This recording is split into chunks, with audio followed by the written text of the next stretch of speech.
We are visiting Dr. Ante Padjen here at McGill University in Montreal. He is a professor here since some 30 or more years, and he's very active in Croatian academic and other networks. Please, Ante, tell us about your activities, life, and so on. Well, thank you very much for asking me these questions. These questions could not be answered in a few minutes, so I could just perhaps state what has been kind of a dominant or underlying all this factor underlying all these activities. Since I left Croatia '68, actually never left. Croatia came with me. And through all this time, I maintained a relationship with, obviously with family, but and friends, but also with academic circles. And even in '80s, as early as '80s, we have tried to kind of organize some kind of support for our colleagues back in the University of Zagreb. This at that time, if you remember, was a problem getting journals and books and so forth. So I maintained this contact, and of course when the situation changed, an opportunity rose to be much more of use, so to speak.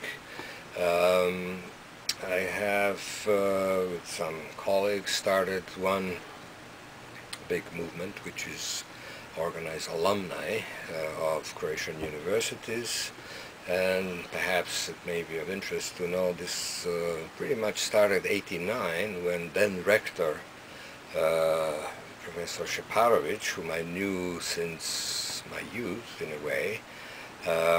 He came in a short visit to McGill, and I showed him how is this organized here at McGill, where we have something like, I think now 170,000 registered alumni, and indicated that this is really something we should think about.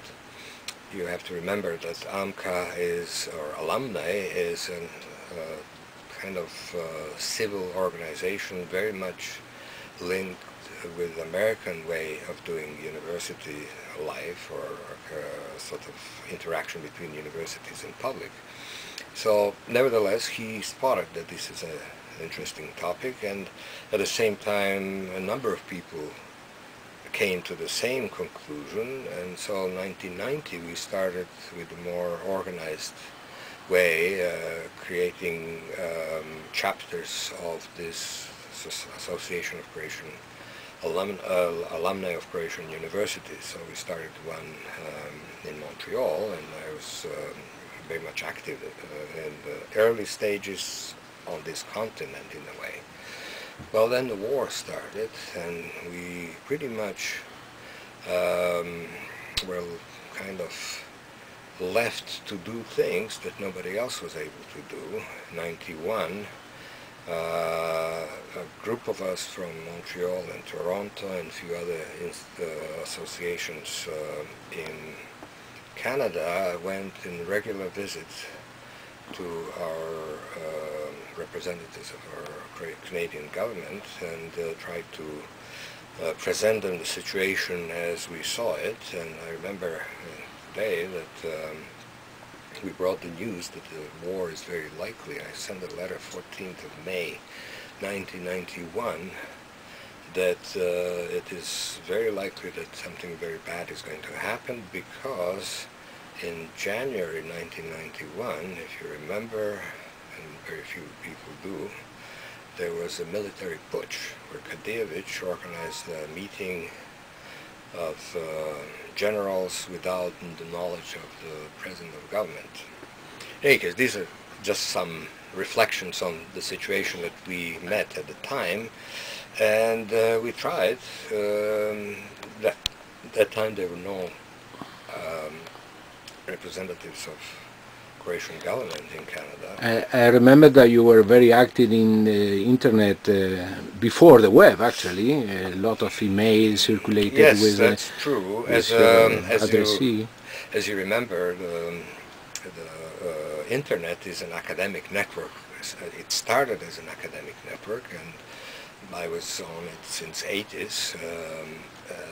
It was therefore one very important channel, and in fact, as I was receiving all this news from different places, I just recently found that I sent about 1,500 daily reports, either by fax and eventually by email, to a group of maybe 500, 600 emails. All those that didn't necessarily have ways to find all these other pieces of news. And it is one area of, shall we say, war, 91 to 95, which may really be of interest to examine in a more consistent way. I plan to do it. In fact, material that I collected, which is something like 0.5 gigabyte of text, was used by 4 or 5 students here at McGill to create essays for some political science or other courses. In any case, the role of Internet in that war is something that I think would be a very good topic. This, of course, became very much superfluous after a while because more people came to know, and of course the war stopped eventually, and that was something that became unnecessary.